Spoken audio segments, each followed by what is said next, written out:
Mesdames, Messieurs, soyez les bienvenus. Lorsque le Vésuve a enseveli Herculaneum, il a aussi enseveli une somptueuse villa qui abritait une bibliothèque contenant des centaines de volumes de philosophie.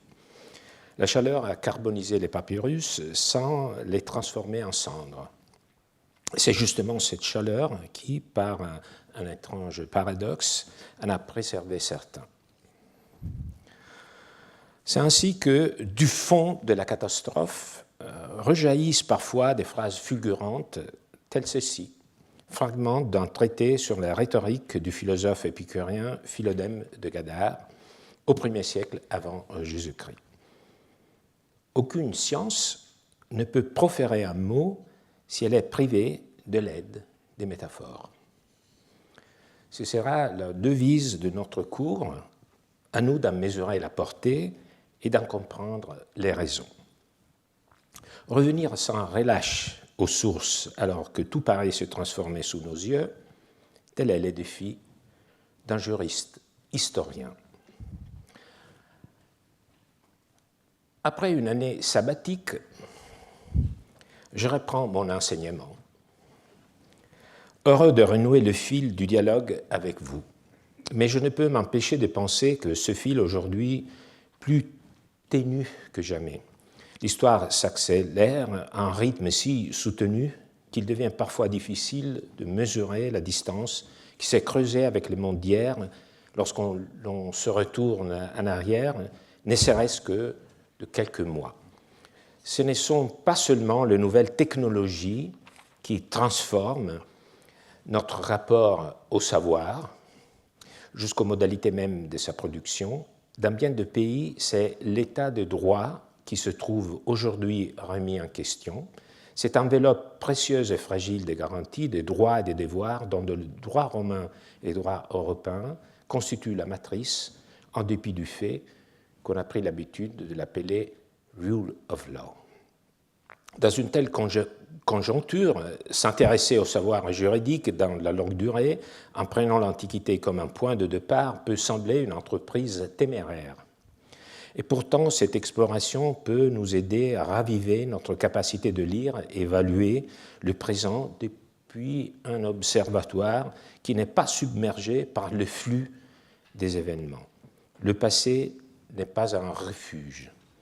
L'étudier avec un regard à la fois accueillant et critique est une manière de recommencer chaque jour sans reculer. Le passé, pourtant, ne se donne pas immédiatement à percevoir. Il se reconstruit à partir de ces traces, parfois archéologiques, les plus souvent textuelles. Mais toute lecture est une rencontre. Nous lisons les textes écrits par les anciens toujours depuis un angle particulier, à partir d'un problème ou d'un intérêt qui nous tient à cœur. Le tout est de choisir un angle qui soit autant que possible capable de faire ressortir la pensée des anciens plutôt que de la dissimuler sous nos propres projections. Cela vaut tout particulièrement pour la pensée juridique. J'ai donc choisi les métaphores. Les métaphores comme angle à partir duquel interroger leur texte. La métaphore est une figure du discours par laquelle le langage s'écarte de son usage le plus habituel. C'est précisément dans cet écart que l'imaginaire du locuteur se manifeste avec le plus de netteté. Je dirais qu'une métaphore ressemble à une voix qui se brise. Et c'est souvent dans cette fêlure que l'émotion se révèle. Pour le droit, cela est encore plus décisif, car avec les mots, les juristes créent un monde. Ils ont donc particulièrement besoin de métaphores pour donner un nom à ceux qui n'en ont pas. Ce faisant, ils laissent entrevoir leur valeur. Les juristes aussi ont des valeurs. Et puisque nous sommes les héritiers du langage romain, du droit, ces métaphores continuent souvent de flotter dans notre langage et d'une certaine manière de penser pour nous. Les explorer signifie donc devenir davantage maître de notre propre pensée et en même temps mieux comprendre les anciens, écouter plus attentivement là où leur voix marque un écart. Mais au fond, que faut-il entendre par métaphore? Cette année, un mercredi sur deux, juste après mon cours, des conférences données par d'autres spécialistes proposeront leur réponse à cette question. Ce cycle aura la particularité de présenter tour à tour les points de vue de la rhétorique classique et celui de la linguistique cognitiviste la plus récente. Nous commençons aujourd'hui avec un grand spécialiste de la rhétorique antique, Laurent Pernaut, membre de l'Académie des inscriptions des belles-lettres. Sa conférence s'intitule « Le tour le plus fréquent et de loin le plus beau, les théories grecques et romaines de la métaphore ». Elle se tiendra dans cette même salle à 16 heures et je vous invite à y assister avec moi. Je considère néanmoins utile de vous présenter quelques points de repère qui nous serviront par la suite à mieux mener l'analyse des textes, même si certains d'entre eux seront développés plus en profondeur dans la conférence qui suit. Commençons donc inévitablement par Aristote. Selon la définition d'Aristote, la métaphore consiste à imposer à une chose le nom d'une autre. Elle opère par déplacement.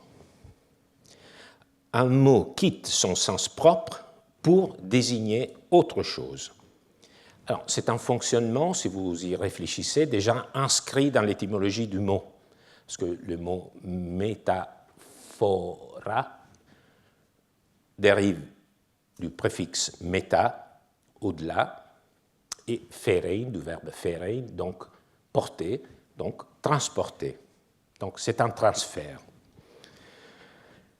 Ce transfert repose souvent, je souligne l'adverbe souvent, sur une analogie, sur une ressemblance entre la chose dont on emprunte le nom et celle à laquelle on l'applique.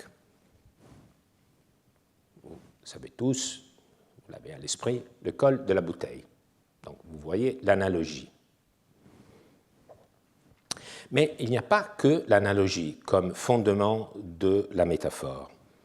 Et pourtant, pour Aristote, la métaphore fondée sur la ressemblance est la plus répandue et la plus féconde sur le plan cognitif. L'esprit sagace, dit-il, est celui qui perçoit des analogies entre des réalités éloignées. Il faut toujours croire à Aristote. Donc après, on peut se questionner qu'est-ce qu'il veut dire, mais bon. Dans la tradition latine, Cicéron et Quintilien reprennent cette même conception. Donc une conception qui valorise davantage l'analogie, mais pas que. Alors, d'abord, le mot latin pour métaphore, translatio, n'est qu'un calque du mot grec, trans, et latio, qui vient du mot, du verbe fero, donc porter. Quintilien propose en outre une typologie des métaphores basée sur le rapport entre la teneur et le foyer. Alors, dans une métaphore, la teneur est l'élément dont on parle, tandis que le foyer ou le véhicule est le mot figuré utilisé pour l'exprimer. Alors donc cette typologie est fondée sur le rapport entre, disons, le mot qu'on souhaite, le concept qu'on souhaite exprimer et le mot qu'on utilise, entre le foyer et la teneur. Donc, on peut avoir la substitution d'un animé à un animé, par exemple, lorsque nous parlons de pilote pour qualifier le conducteur d'une voiture. Vous réfléchissez, je sens vos cerveaux, pourquoi? Mais bon, je vous vous promet que c'est la substitution d'un animé à un autre animé. Substitution d'un inanimé à un inanimé, tenir le cap pour ne pas changer des stratégies politiques. Là encore, réfléchissez ici.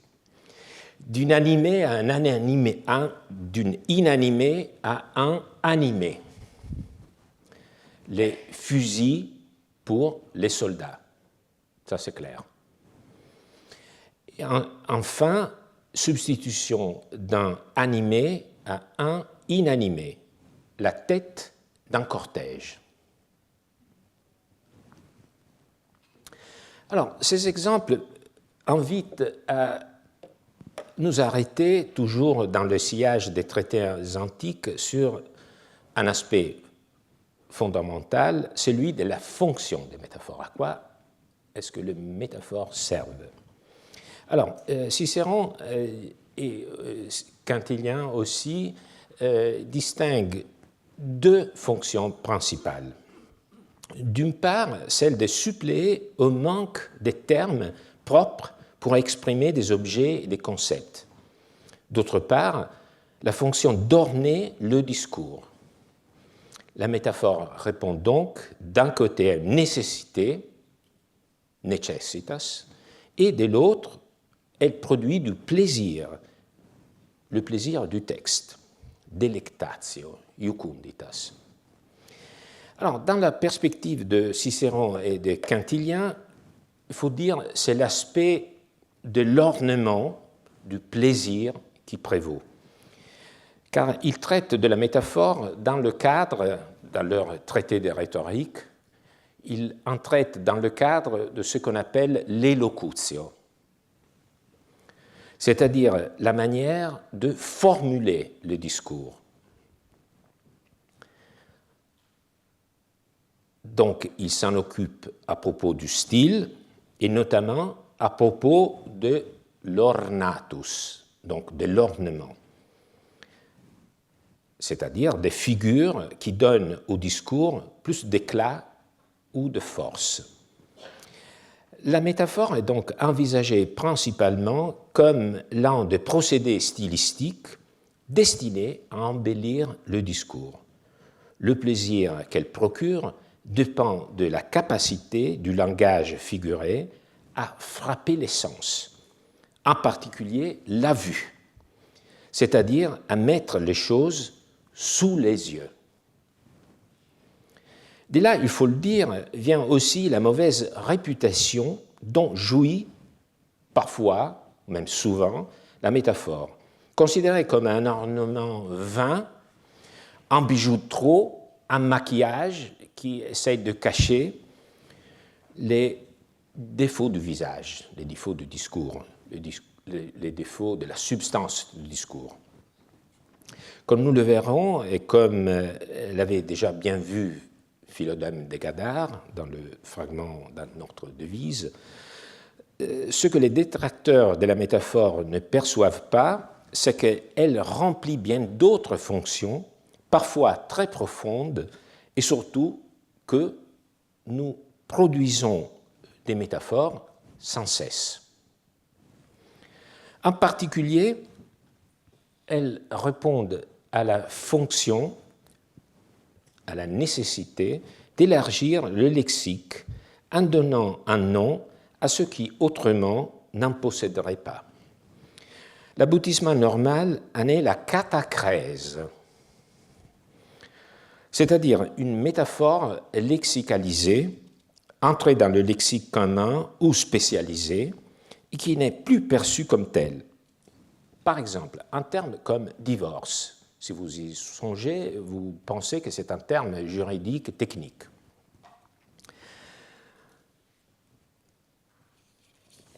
En réalité, le mot divorce vient du latin, du préfixe dis, qui exprime la séparation, et du verbe vertere, c'est-à-dire se détourner, s'orienter. Donc, étymologiquement, divortium désigne le fait que les époux qui suivaient jusque-là le même chemin prennent chacun leur voie. La rupture du lien conjugal, c'est une notion juridique, la rupture du lien conjugal est conceptualisée par métaphore comme un mouvement spatial. Mais aujourd'hui, nous ne percevons plus cette image dans le mot. Donc, une catachrèse. Voilà. Dans la langue du droit, cette fonction d'enrichissement lexical assurée par les métaphores revêt une importance considérable, puisque le droit a à faire avec des phénomènes qui sont souvent des concepts, donc qui n'existent pas, qu'on ne peut pas toucher, qu'on ne voit pas. Donc il faut leur donner un corps. Il faut emprunter un mot pour les exprimer. Donc le procédé métaphorique est particulièrement utile pour les juristes. Vous en voyez ici un certain nombre, il s'agit de mots latins, je les ai laissés en latin, pas seulement en raison du respect que je vous porte, mais aussi parce que vous allez très aisément voir, disons, l'héritage, le legs que ce vocabulaire a laissé dans les langues romanes et notamment dans le français juridique. Mais il n'y a pas que la fonction d'élargissement lexical et d'ornement stylistique. À côté de ces deux fonctions sur lesquelles insistent les anciens, je voudrais en signaler une troisième qui me tient particulièrement à cœur, la fonction argumentative. Voyons-en un seul exemple que j'emprunte à Cicéron, qui le tirait lui-même du domaine juridique. Alors, la loi des 12 tables, la plus ancienne législation romaine de 451-450 avant Jésus-Christ, contient une norme qui dit « Si telum manu fugit magis quam iecit » si telum manu fugit magis quam iecit, si l'arme a fui de sa main plutôt qu'il ne l'a lancée. Alors, très intéressant, le langage très, disons, elliptique de la loi des 12 tables se sert de ce changement de sujet, parce que vous voyez que dans la première partie de cette proposition conditionnelle, dans la protase, vous voyez qu'on parle que le sujet est l'arme, tandis que dans l'apodose, il s'agit de l'homme, donc il. Donc vous voyez qu'il y a ce changement que le lecteur comprenait. Par ailleurs, vous savez que la loi des 12 tables a un fond d'oralité. Donc il faut la comprendre aussi en tant que texte oral qui a été mis par écrit. Alors, qu'est-ce que ça signifie ? Alors, cette norme exprime ce qu'on appelle aujourd'hui l'homicide involontaire ou même préterintentionnel, deux figures qui désignent le fait de causer la mort sans intention de la donner. En disant « si l'arme a fui de sa main plutôt qu'il ne l'a lancée », la loi des 12 tables décrit cette catégorie que nous voyons ici. Cet article, c'est celui de l'homicide involontaire, donc vous pouvez faire tout de suite, d'emblée, la comparaison entre la façon de s'exprimer de la loi de 12 tables et la façon de s'exprimer dans le législateur moderne, contemporain. Donc vous voyez la différence de style. Mais du point de vue conceptuel, on peut se dire qu'il s'agit de deux définitions, deux façons différentes de donner une définition d'un délit. Et nous allons voir quel est l'aura, quel est l'effet d'avoir employé cette métaphore. Alors, d'abord, c'est une métaphore qui substitue l'animé, c'est-à-dire l'auteur de l'homicide, par un inanimé, c'est-à-dire l'arme. Donc vous voyez ce genre de substitution. Mais cette métaphore, elle contient déjà un argument. Et c'est ça qui est très intéressant. Parce qu'il est évident que si c'est l'arme qui a échappé à la main, l'homme ne devra pas être puni. Comprenez? C'est une métaphore, donc c'est une façon de décrire un événement, mais c'est une façon aussi de donner déjà une sorte de qualification à l'événement.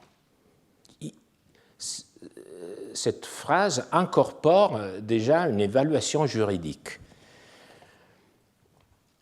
Et c'est exactement comme ça que les 12 tables comprennent cet événement, parce que les 12 tables demandent aux responsables de l'homicide d'offrir un animal en sacrifice de purification sans le punir davantage.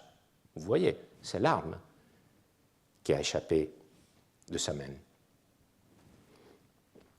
Alors, vous voyez, j'insiste beaucoup sur la fonction argumentative qui souvent nous échappe de la métaphore, parce que la métaphore ici se situe à la frontière entre le style, bon, c'est une phrase assez frappante, si vous voulez, le lexique, parce qu'il ne faut pas oublier qu'au moment de 12 tables, il n'y avait pas la notion d'homicide involontaire ou d'homicide préintentionnel.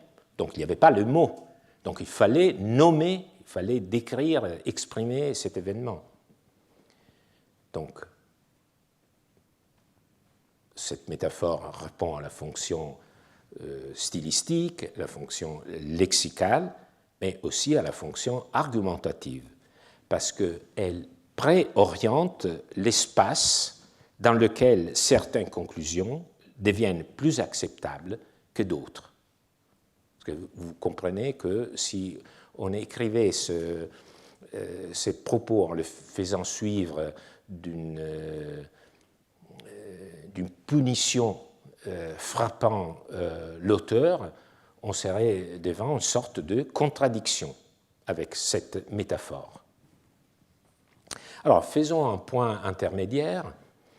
En ce qui concerne la théorie classique, la métaphore est le transfert d'un mot ayant un certain sens pour en désigner un autre. Souvent, ce transfert, on l'avoue, se fonde sur une analogie, mais pas que. La métaphore peut consister en la substitution d'un animé à un animé, d'un inanimé à un animé, et vice-versa. Quant à sa fonction, elle peut en avoir une ornementale ou d'élargissement lexical ou encore orientative. Alors, jusqu'ici, la thématisation classique qui comportait évidemment bien d'autres précisions sur lesquelles je n'insiste pas maintenant. Mais après avoir été intensément étudié dans l'Antiquité, puis être tombé en disgrâce comme une grande partie de la rhétorique tout entière, la métaphore a connu un extraordinaire regain d'intérêt à partir des années 1970, donnant naissance à ce que l'on appelle la théorie de la métaphore conceptuelle. Issue de la rencontre entre la linguistique et les sciences cognitives. Au XXe siècle, le tournant cognitif a profondément renouvelé l'étude de la métaphore, notamment avec George Lakoff et Mark Johnson en 1990. La métaphore est vue comme structure fondamentale de la pensée. Et cette théorisation ne contredit pas, c'est très important, parfois on se trompe un peu en faisant un peu une séparation entre ces nouvelles approches et la théorie classique. Ce n'est pas du tout le cas. Et je pense aussi que dans la théorie classique, il y avait beaucoup d'intuitions qui allaient dans le même sens. Alors, donc, il n'y a pas de contradiction avec la théorie classique, mais ces nouvelles approches viennent la compléter. Alors, dans la théorie de Michele Prandi, qui sera l'un des intervenants du cycle des séminaires dans 2 semaines, le 25 mars, et qui est probablement le chercheur qui a proposé la théorie contemporaine la plus cohérente du fonctionnement de la métaphore. La condition même de la métaphore est les conflits conceptuels. C'est un conflit. La base de la métaphore est un conflit conceptuel. Le conflit apparaît lorsqu'un prédicat ou un terme appartenant à un certain domaine conceptuel est appliqué à un objet relevant d'un autre domaine dont les propriétés sont en principe incompatibles avec celles du premier. Les traits constitutifs du concept transféré ne s'accordent pas littéralement avec ceux de l'objet auquel il est attribué. Comme lorsque je dis d'un ami, Jacques est un ours ou Marielle est un roc. Donc, il y a un conflit, évidemment, un conflit conceptuel. Mais cette incompatibilité initiale, qui crée une tension sémantique, la métaphore ne supprime pas ce conflit. Justement, il y a un conflit, la métaphore ne supprime pas ce conflit. Elle le rend interprétable. Donc, toujours, lorsque nous rencontrons une métaphore, il nous faut faire un effort d'interprétation, parfois plus évident, plus lourd, parfois presque, disons, imperceptible, comme lorsque nous rencontrons une catacrèse, mais il y a toujours un conflit qu'il faut déjouer. Et comment est-ce qu'on l'interprète? Nous sélectionnons certains traits pertinent du concept d'origine et nous le projetons sur le domaine cible, sur la teneur, produisant ainsi une nouvelle cohérence. Alors, dans les métaphores conventionnelles, c'est plus simple, le pied de la table, faisons aucun effort, parce que c'est le seul mot disponible. Dans les métaphores ainsi dites vives, vivantes, le conflit reste perceptible, exerce une fonction heuristique en reconfigurant l'objet, la représentation de l'objet. Alors, vous comprenez, s'il y a un conflit conceptuel et que l'interprète est invité à essayer de dénouer, réduire ce conflit, c'est par une sorte d'opération qui projette sur l'objet qu'on exprime certains des traits conceptuels qui viennent du mot qu'on emploie. Mais ainsi faisant, on transforme l'objet qu'on nomme. Donc la métaphore a toujours une sorte d'effet des connotations, donc enrichit l'objet qu'on exprime. Alors, écoutons de vers célèbres de la chanson d'automne de Verlaine. Les sanglots longs des violons de l'automne blessent mon cœur d'une langueur monotone. Alors, ces vers sont traversés par tout un essaim de métaphores. Les vents d'octobre et de novembre est transformé en violon. On pourrait dire qu'une chose inanimée est représentée par une autre chose inanimée. Mais comme ces sons deviennent des sanglots, cela implique que ces violons et le vent lui-même sont aussi un être animé qui pleure. Ajoutons que puisque le cœur en est blessé, les sons sanglots sont à leur tour transformés en quelque chose de matériel qui coupe et blesse, comme les flèches ou des couteaux. Tandis que le cœur, lui, est transformé métaphoriquement d'un organe corporel en une attitude de l'esprit. L'ensemble transmet un sentiment de langueur, de tristesse et justement de monotonie, une monotonie non pas musicale, mais sentimentale. C'est la vie qui dépérit et, métaphore suprême au sein de cet essaim de métaphores, l'automne est aussi l'image de la vieillesse. Ces deux vers sont traversés par une dynamique de conflit sémantique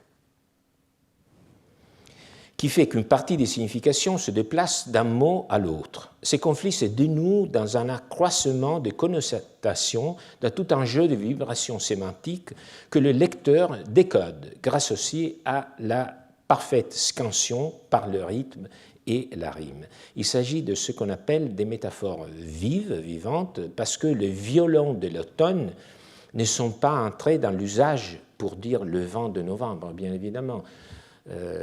On comprend, c'est entré dans l'usage, l'image poétique, mais ce n'est pas la façon dont nous appelons le vent de novembre.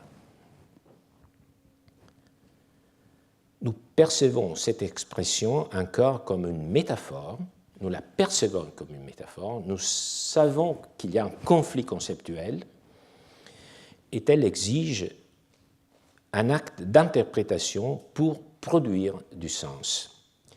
En revanche, l'expression « le pied de la table » a déjà résorbé le conflit conceptuel initial, tout comme amphithéâtre, pour nommer cette salle Alvax ou toute autre salle universitaire, ou en droit des notions comme action, obligation, servitude. Le transfert est devenu stable, il enrichit durablement le lexique spécialisé. Alors, un dernier point de repère,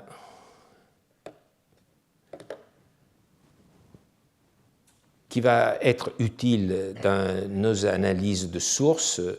La linguistique cognitive distingue métaphore structurale, par exemple, la vie est un voyage. Pourquoi elle est structurelle? Parce que, bon, on peut se dire, on utilise parfois cette expression, la vie est un voyage, mais surtout, c'est un concept créateur d'autres métaphores. Par exemple, aujourd'hui commence une nouvelle étape.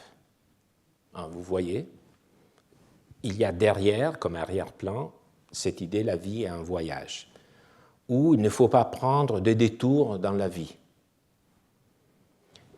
C'est une image, un concept qui engendre d'autres métaphores.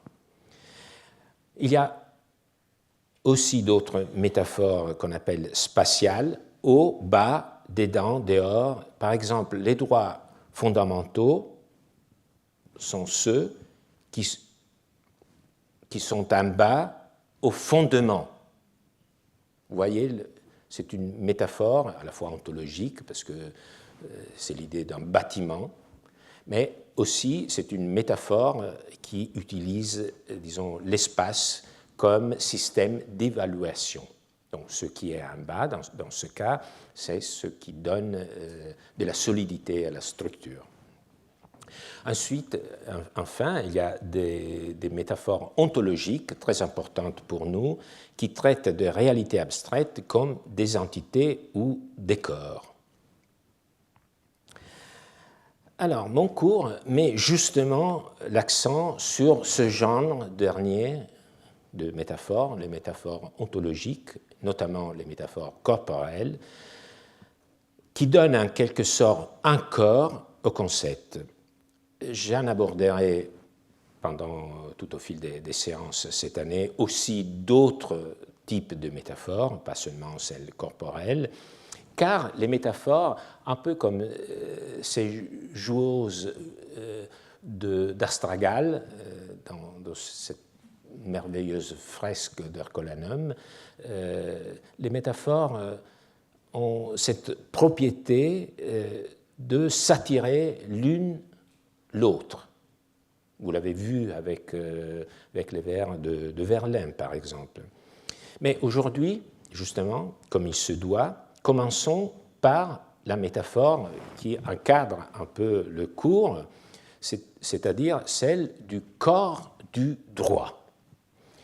Alors, vous savez que c'est Justinien qui, alors que l'Empire romain touchait à sa fin et l'Antiquité s'apprêtait à se transformer en Moyen-Âge, entreprit de réordonner les droits de Rome. Nous sommes au VIe siècle de notre ère. j'imagine que vous avez apprécié que je ne vais pas recommencer sans vous redonner les notions qu'on a essayé de s'aimer pendant ce cours. Donc, on fait un peu de rattrapage. Alors, Justinien confia à un cercle d'intellectuels dans et autour de sa cour la mission de réorganiser les écrits des juristes dits classiques, c'est-à-dire de ces experts qui, au moins depuis 200 avant Jésus-Christ, donc il y a à peu près 7 siècles du moment où une littérature a commencé à apparaître et le moment où Justinien a décidé d'en faire, disons, un recueil. Donc, ce sont des experts qui, au moins depuis 200 avant Jésus-Christ, avaient exercé la fonction de conseiller les particuliers, les juges et les pouvoirs publics en matière de droit. Certains de ces juristes, de ces experts, avaient consigné leurs réflexions par écrit, donnant naissance à une vaste littérature, l'un des produits culturels les plus caractéristiques de la culture romaine. C'est de cette littérature que Justinien entend produire une anthologie. De ce travail naquit le Digeste, publié en 533, auquel nous reviendrons souvent lors de nos séances, parce qu'il s'agit de recueils par le biais duquel la plupart des textes des juristes romains nous est parvenus. Dans la foulée, les collaborateurs de Justinien, dirigés par Tribonien, produisirent également un manuel destiné à l'enseignement, les institutiones, fondés sur les instituts d'un juriste du IIe siècle après Jésus-Christ, Gaius.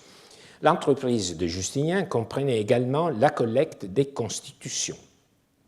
Alors, le mot constitution, nous l'avons, mais c'est un mot qui a une signification différente, juridique tout à fait dans l'Antiquité, mais il ne s'agit pas, disons, de la loi fondamentale d'un système juridique, mais il s'agit plutôt de normes juridiques promulguées par les empereurs. Alors, donc, il y a eu pendant la période impériale romaine une série de constitutions qui ont été de normes juridiques qui ont été promulguées par les empereurs, et Justinien, parmi ses buts, a aussi celui de réorganiser, recueillir les constitutions, les normes promulguées par lui-même et les empereurs qui l'avaient précédé. Et le livre qui en fut tiré fut nommé Codex, code. Alors, le mot code est une notion qui nous vient du latin par une série de métonymies. Profitons-en pour parler de la métonymie. Alors, la métonymie est une autre figure de pensée différente de la métaphore. Elle consiste à désigner une chose par le nom d'une autre qui lui est liée par une relation réelle, effective, par exemple contenant contenu. On boit un verre. Bon, c'est typiquement une métonymie. Alors, au départ, codex désigne le tronc ou l'écorce de l'arbre. Puis les mots passent à l'objet fabriqué avec ce matériau, c'est-à-dire les tablettes de bois utilisées pour écrire. C'est une métonymie qui désigne l'objet en fonction de sa matière. Donc vous voyez, il y a un lien réel. Lorsque plusieurs tablettes sont assemblées et reliées, le terme en vient à désigner l'ensemble de ces tablettes. Puis, par extension, le cahier de la même forme, c'est-à-dire composé des pages superposées, même si ces pages ne sont pas en bois, mais par exemple en papyrus. Ce que nous appelons le codex, par opposition au rouleau. Là encore, il s'agit d'une extension métonymique fondée non pas sur la matière, comme la première, mais sur la forme. Donc le rouleau et les cahiers. Alors, j'imagine que vous vous dites, mais c'est un peu compliqué de comprendre, et donc je vous mets sous vos yeux. Vous voyez, c'est une sorte de métaphore, parce que c'est une image. Alors, donc vous voyez ici, dans ce relief, un maître assis entre deux élèves, un troisième s'approche par la droite, il s'agit du plus jeune élève qui, disons, rejoint ses frères aînés, et ce petit garçon tient dans la main un paquet de tablettes de cire, son cartable. Il apprend à écrire. Tablette de cire, on peut aisément écrire et effacer. Les garçons plus âgés ont en revanche des rouleaux comme lecture pour un sujet d'enseignement. Donc, ils sont déjà avancés dans leurs études. Et ici même, vous voyez la différence entre un rouleau et les tablettes. Il s'agit de deux fresques qui se trouvent dans une villa à Pompéi, dans la salle de banquet. Clio, la muse de l'histoire, a un rouleau de papyrus, tandis que Calliope, la muse de la poésie épique et de l'éloquence, a des tablettes, donc un codex. Enfin, le mot codex en vient à désigner le recueil des lois. Alors, pourquoi ce passage? Ce passage se fait par la métonymie la plus classique, allant du contenant, le livre en forme de cahier. Donc, le livre en forme de cahier avait reçu cette dénomination après toute cette série des métonymies. Et à la fin, la dernière métonymie fait que le contenant, c'est-à-dire un recueil de lois, celui qui a été rédigé par Justinien et, il faut le dire, même avant lui par Théodose II, un siècle avant, donc ces deux codes de lois, ces deux recueils de lois, dont le nom de code au recueil de normes aujourd'hui. Par exemple, le code civil. Alors, on pourrait continuer ce parcours, cette trajectoire du nom code, qui, parti pour décrire l'écorce de l'arbre, arrive jusqu'à désigner, bien évidemment, le code informatique. Dans ce dernier cas, il s'agit non pas d'une métonymie, mais, pour revenir à notre sujet, d'une métaphore qui transpose au domaine de la programmation informatique l'idée juridique de code comme ensemble de normes et d'instructions. Alors, c'est précisément le code de Justinien que je citerai à présent pour parler d'une constitution de Justinien lui-même qui est contenue dans son code, d'une constitution du 530, notamment du 1er novembre 530. Alors, cette constitution contient une réforme du régime juridique de la dot. En droit romain, la dot désignait l'ensemble de biens que la femme ou une personne agissant pour elle, le plus souvent c'était son père, remettait au futur mari en vue du mariage, afin de contribuer aux charges de la vie conjugale. Bien que la dot passât sous la propriété du mari pendant le mariage, elle était dans la plupart des cas destinée à être restituée à l'épouse ou à sa famille lors de la dissolution du mariage, que ce soit par divorce ou par décès. Alors, deux actions pouvaient être exercées pour la restitution de la dot, fondées sur des présupposés différentes.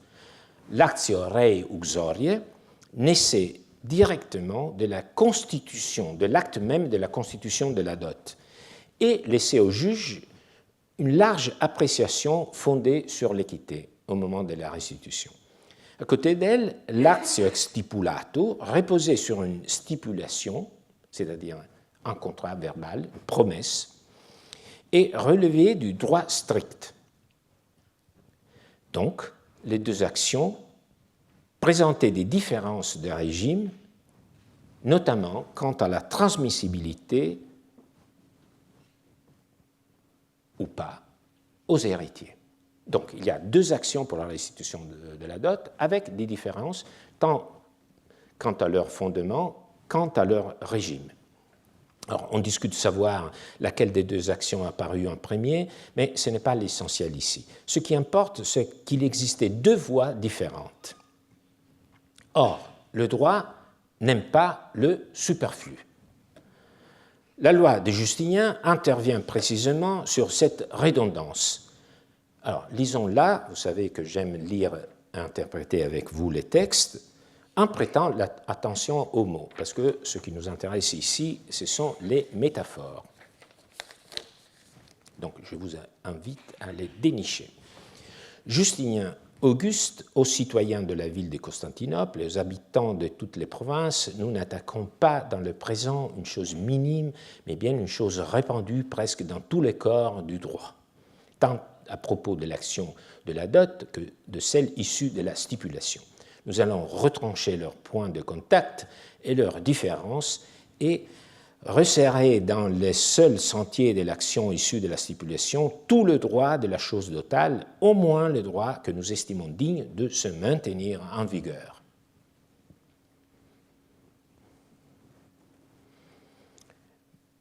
Voilà la solution. Sur le plan strictement juridique, le texte met en scène la tension que je viens de décrire entre les deux actions. Alors, donc ça, c'est l'arrière-plan. Alors, l'ambition que l'on voit apparaître, c'est de réduire le système à l'unité. Alors, le texte s'ouvre par une entrée en jeu presque solennelle. Rem in presenti non minimam aggredimur.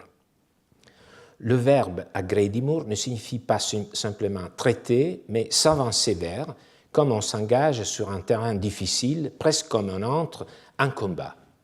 Le mot suggère l'ampleur et la difficulté de la tâche. Réorganiser le droit des juristes classiques tout en lui témoignant un profond respect. Le tour non minima relève de la litote et commence déjà, par la voie de la négation, à exclure qu'il s'agisse d'une question de peu d'importance.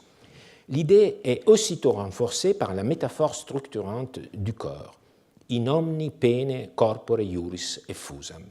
L'ado se retrouvait partout dans les textes des juristes et la duplicité des remèdes, les deux actions, suscitait un malaise. Cette omniprésence presque capillaire est comparée au sang qui circule dans les veines, comme le suggère le verbe effusa, répandu. En ce sens, je dis que la métaphore du corps est ici une métaphore structurante, car une fois introduite, elle permet de produire d'autres images corrélées.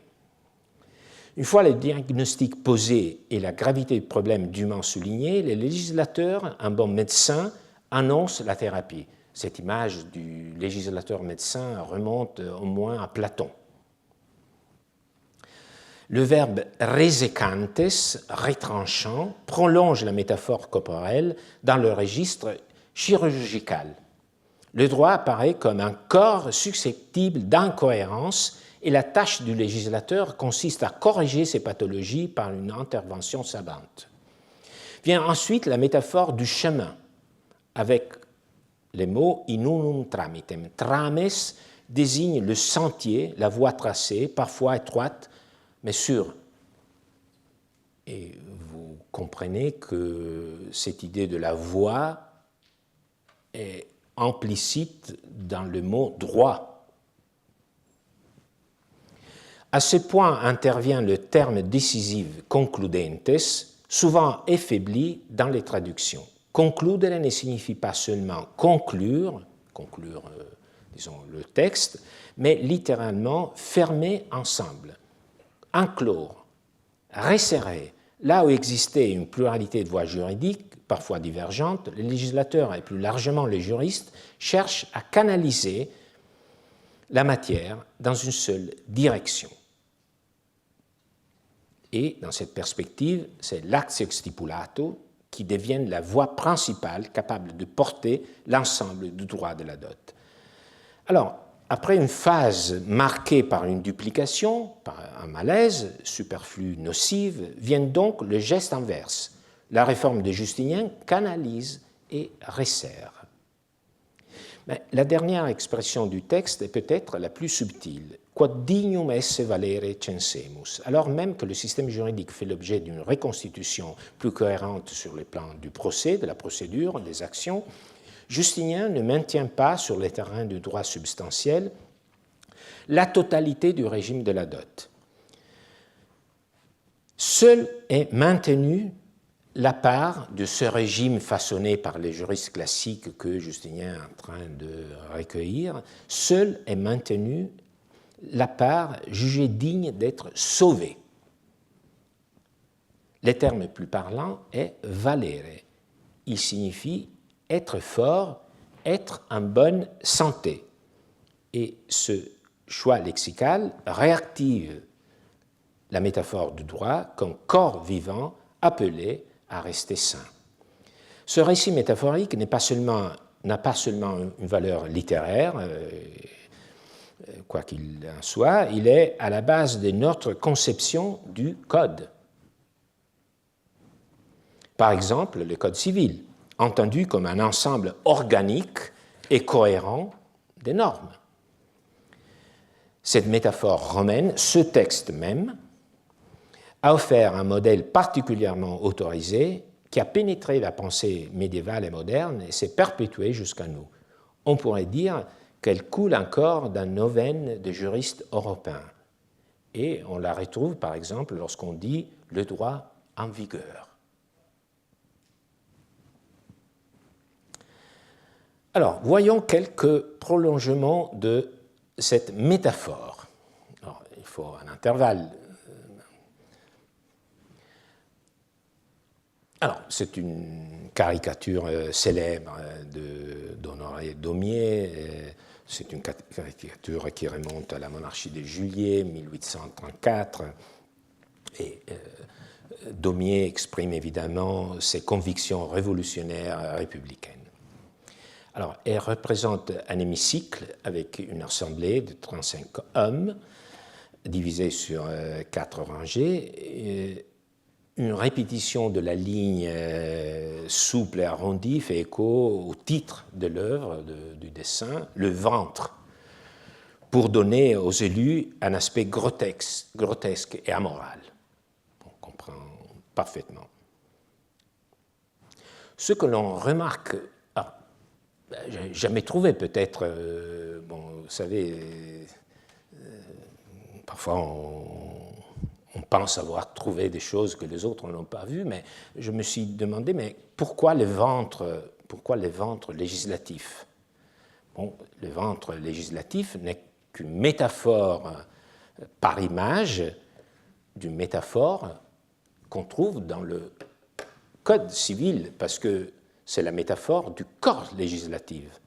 Donc il y a le corps législatif et il en parle comme du ventre législatif.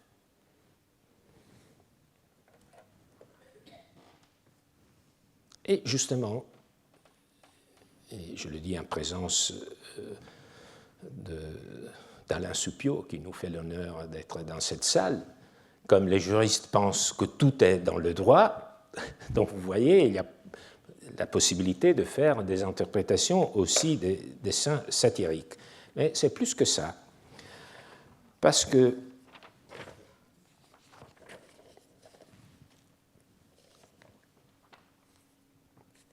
il y a des prolongements métaphoriques qui sont à la fois dans l'Antiquité et dans le présent. Alors, d'abord, c'est Justinien lui-même qui, dans une autre loi, celle-ci, promulguée le 16 décembre 530, donc moins de 2 mois après la première que nous venons de lire, développa cette métaphore, celle du corps, du droit, en déployant les implications. Il est fait dans une constitution emblématique, celle par laquelle il annonce la rédaction du digeste et donne à ses collaborateurs les instructions pour y procéder. C'est une constitution que l'on a l'habitude d'appeler Deo auctore, c'est-à-dire avec l'aide de Dieu, d'après ces 2 premiers mots, comme on le fait aujourd'hui pour les encycliques du pape. Qu'ainsi, dans tous les membres du code soudit, c'est-à-dire du digeste, c'est Justinien qui parle, il s'adresse aux compilateurs, et donc il ordonne qu'ainsi, dans tous les membres du code soudit, du digeste, aucune antinomie, car c'est ainsi qu'elle est nommée depuis l'Antiquité par un vocable grec, ne revendique pour elle-même quelque place, mais qu'il y ait une seule concorde, une seule cohérence, puisqu'aucun adversaire n'a été constitué. Alors, pour bien comprendre ces mots, il faut encore une fois penser qu'il s'agit d'une instruction que Justinien adresse au commissaire qui s'apprête à sélectionner les écrits des juristes pour composer ce que deviendra 3 ans plus tard le digeste. Alors, ici apparaît, je vous disais, c'est un développement de la métaphore du corps, mais c'est où le corps? On ne le voit pas, le corps, ici. Oui, je pense que vous l'avez aperçu, mais avant de parler du corps, on parle de l'antinomie. L'antinomie, c'est un peu comme une déesse grecque, c'est l'ennemi de tout juriste, qui sème la discorde. Les juristes et les juges sont après tout au service de la norme, la bouche de la loi. Vous voyez, métaphore corporelle, encore une fois. Mais que faire lorsqu'il y a 2 maîtres, lorsque des normes entrent en conflit? C'est l'antinomie. Donc, lorsqu'il y a 2 normes en conflit, à laquelle obéir? Remarquons dans le texte un mot clé, les membres. C'est ici qu'on voit le prolongement de la métaphore corporelle. Et pourquoi c'est important ici? Parce que justement, si le droit est un corps, il faut qu'il y ait une harmonie entre ces organes. Il ne faut pas qu'il y ait un conflit interne. Donc vous voyez l'idée d'antinomie, des conflits des normes, est transposée dans cette métaphore du corps qui doit être équilibré et ses organes être, disons, collaboratifs et non pas un conflit. Mais Justinien ne s'arrête pas là. Après la métaphore du corps, il en mobilise une autre, puisée dans le lexique juridique lui-même. Renversement remarquable, le langage du droit, habituellement façonné par des métaphores, devient lui-même créateur de métaphores. Justinien affirme que l'antinomie, c'est-à-dire le conflit entre normes, ne peut revendiquer aucune place dans le digeste. Revendiquer aucune place dans le digeste. Revendiquer est le terme technique qui désigne l'action par laquelle on réclame en justice une chose que l'on estime nous appartenir, un bien, un terrain, un lieu où se tenir. Or, non, l'antinomie ne peut revendiquer aucune place dans le digeste. Il n'y a de place là que pour la concorde et la cohérence. Mais la métaphore judiciaire ne tient pas un seul mot et se prolonge dans la formule finale « nemine adversario constituto ». Le mot adversarius signifie la partie adverse dans un procès. La métaphore dit donc ceci: les compilateurs des Justiniens ne doivent jamais placer dans le digeste, face à une autre norme qui lui soit adverse. De cette façon, il y aura antinomie, mais seulement concorde, pas de litige. Et pourquoi Justinien mobilise une métaphore judiciaire après celle du corps? Parce qu'elle implique, cette métaphore judiciaire, implique et suggère une autre idée de fond qui est aussi la nôtre. Lorsque le droit contient des normes contradictoires, les litiges se multiplient. Chacun peut invoquer une norme différente. Au lieu d'apaiser les conflits, le droit risque alors de les attiser. Et si les normes sont claires, exemptes d'antinomie, il y aura aussi moins de litiges et de procès dans la vie réelle. Donc, cette métaphore est un hymne à la sécurité juridique. Mais en passant de la première constitution, celle sur la dot, à celle-ci, consacrée aux antinomies, une autre transformation encore apparaît. Justinien parle ici du digeste lui-même, on l'a bien compris, où il ne faut pas que les compilateurs introduisent des antinomies. Les corps du droit, c'est-à-dire ils ne piquent pas de 2 écrits différents de 2 juristes, Ulpien et Papinien, 2 textes qui soient en conflit, parce que les juristes avaient des opinions différentes, bien évidemment. Alors, il ne faut pas qu'il y ait des antinomies dans le digeste. Mais s'il parle du digeste, il en parle comme un corps, parce qu'il parle de membres du digeste, il y a ici une autre transformation. Le corps du droit n'est donc pas seulement de manière abstraite le système juridique, mais il est aussi un texte. Nous assistons ici à la transformation du droit en un texte, fondamental pour notre pensée juridique.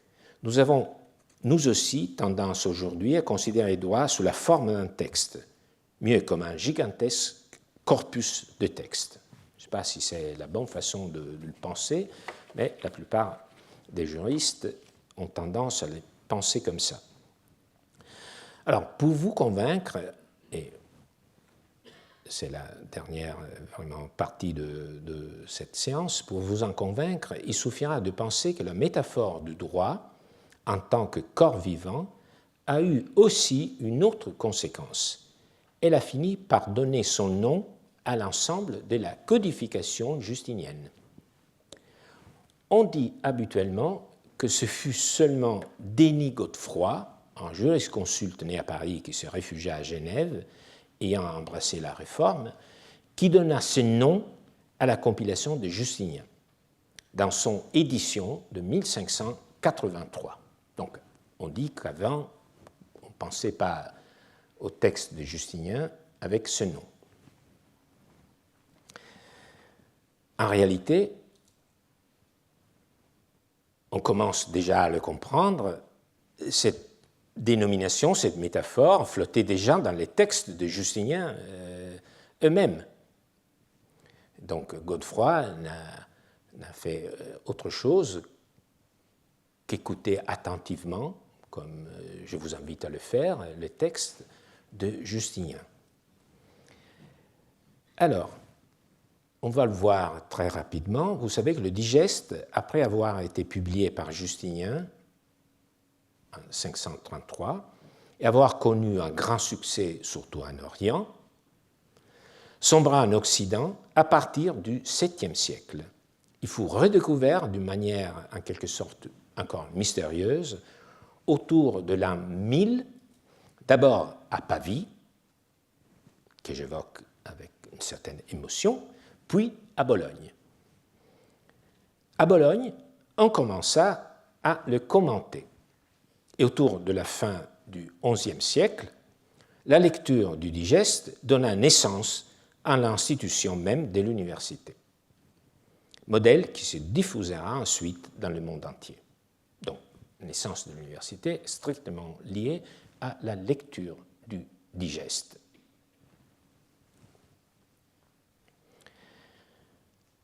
L'intensité de ces lectures et de ces commentaires fut telle que, vers 1250, un juriste qui enseignait à Bologne, Accurs, décida de réunir les principaux commentaires sous forme de notes à la marge du texte, dans ce qu'on appelle la Magna Glossa, la grande glose.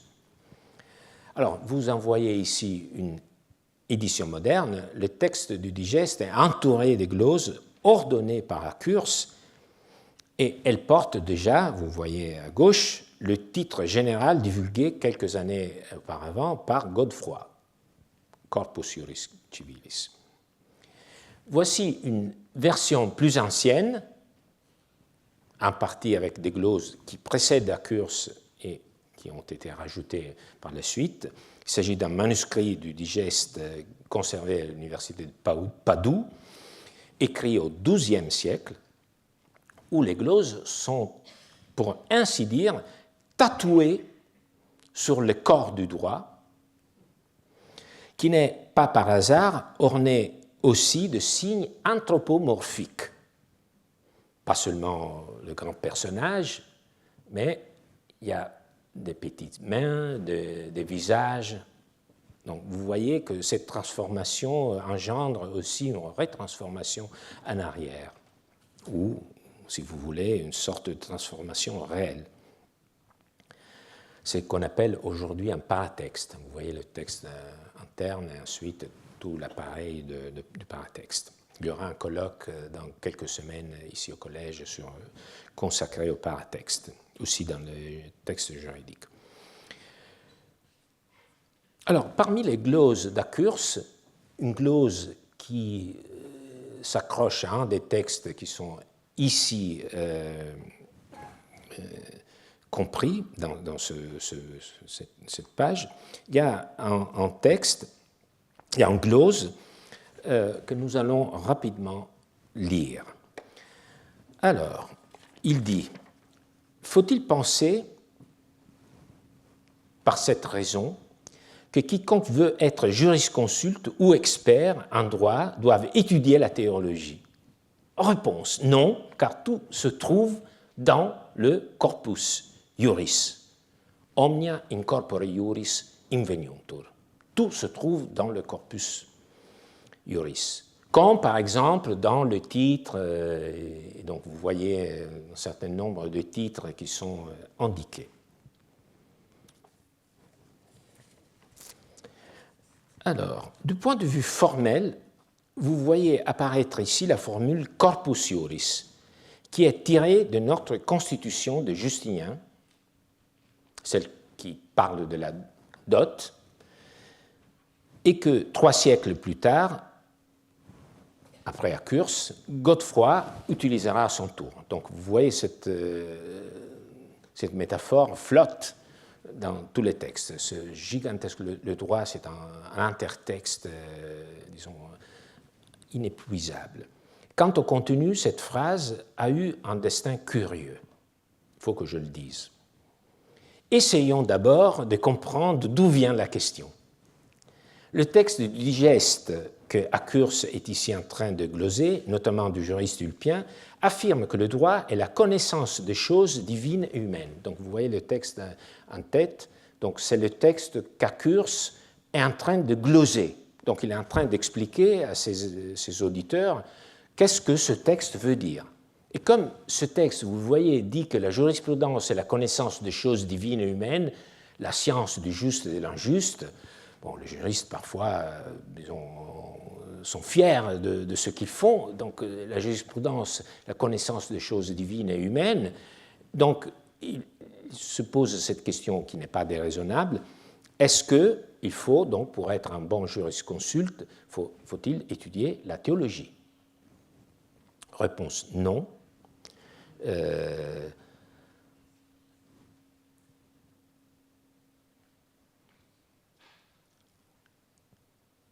Tout se trouve dans le corpus. Alors, qu'est-ce qu'on tire normalement de cette réponse? Que le droit romain suffirait à lui-même. Et ce propos devient un slogan parfait à plusieurs usages. D'une part, on l'utilise pour critiquer, voire se moquer même, de ceux qui pensent que le droit romain a déjà tout résolu. Bon, il y a des gens qui pensent que le droit romain a tout résolu. Et si vous lui demandez qu'est-ce qu'il en pense, omnia sunt, omnia inveniuntur in corpore iuris. Donc, pour un romaniste, ça peut être même, disons, une sorte d'affirmation de l'autosuffisance de sa science.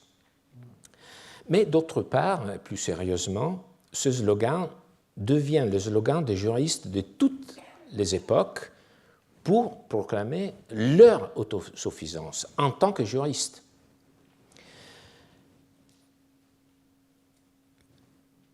Comme symbole de la toute-puissance de la pensée juridique, avec des retombées pratiques. Alors, d'abord, si le droit est un texte, il suppose des interprètes. Mais si les interprètes doivent partir de l'idée que tout est dans le texte, ils doivent d'abord assumer qu'il n'y ait pas de lacunes, donc on ne peut pas ne pas répondre à une question juridique parce que dans le texte, il y a tout. Ensuite, comme dans le texte, il y a tout, mais ce texte est un corps, il faut éliminer par l'interprétation les antinomies. Donc vous voyez que cette métaphore et cette idée du corps du droit qui contient tout a des retombées très fortes sur la façon dont on interprète les textes. C'est pas un mince résultat pour une petite glose, il faut l'admettre, mais si l'on revient au texte d'Accurse, on s'aperçoit que son sens n'est pas exactement celui qu'on lui prête. Ce qui est habituellement omis lorsqu'on évoque ce passage, c'est la deuxième partie. Accurse mentionne certains titres spécifiques du Code justinien, dans lesquels sont rassemblées de nombreuses normes concernant l'Église, mais aussi la foi catholique. Donc vous voyez, il y a toute une liste de titres. Il dit, est-ce qu'il faut étudier la théologie? Non, parce que dans le Code de Justinien, même dans le Digeste, dans les authentiques, il y a beaucoup de titres qui s'occupent justement de l'Église, de la foi catholique aussi, disons de la théologie. Donc, ce n'est pas une déclaration générale d'autosuffisance. Elle indique de manière précise qu'en matière ecclésiastique et théologique, il existe dans le corpus juris des normes qui offrent aux juristes la connaissance des choses divines dont parle Ulpien. Peut-être que, interprété ainsi, les propos d'Accurse fait moins d'effet, je l'assume, car les formules percutantes importent davantage d'adhésion, mais l'histoire du droit a besoin de détails. Et ici, ces détails, ces citations de titres consacrés à la théologie sont essentiels. Cela signifie aussi que, vous voyez, les textes juridiques sont soumis à une pression interprétative énorme qui les adapte à ce qui est le plus utile et pertinent au moment où ils sont interprétés. Ce ne sont pas des textes comme les autres. Ce sont des textes qui servent à des buts pratiques, donc ils sont soumis à une interprétation très puissante. L'historien du droit, au contraire, a le devoir épistémologique de les ramener à leur signification originelle, contextuelle.